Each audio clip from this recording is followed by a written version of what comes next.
We all talk about wealth. We all talk about dynasties. But the thing is, where does that start? How do you create a dynasty? One thing you can look towards the past kings, what they all had. They all had land and power. Power is something you get over time, but land is something you can acquire now. Land, houses, stuff you can own and pass down to your children is where the true wealth is, because that's something nobody can never take away.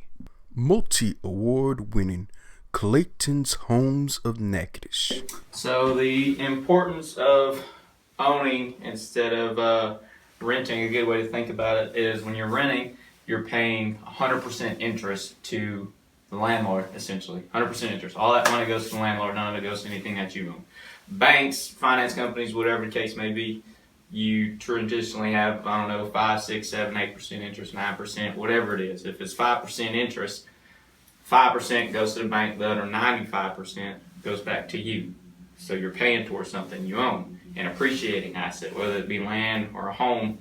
With years to come, you ain't making no more land, so all that's going to do is increase in value throughout the years. And then you can pass it down from generations to come, and it can become sentimental in some cases. So very important, I would say, to own instead of rent, especially if you're looking at this here.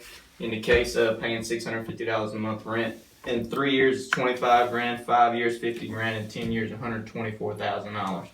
So in 10 years of paying $650 a month, you could basically buy a home in cash if you had that money. All right, so we just seen about how much it costs for you just to rent anything for a certain amount of time. So why put all that money into something that doesn't even belong to you and invest in somebody else's life when you put something to invest into your life? Why don't you be the next apartment owner and let somebody do that same thing for you? Let's get it. Think about your dreams and your goals to get it started.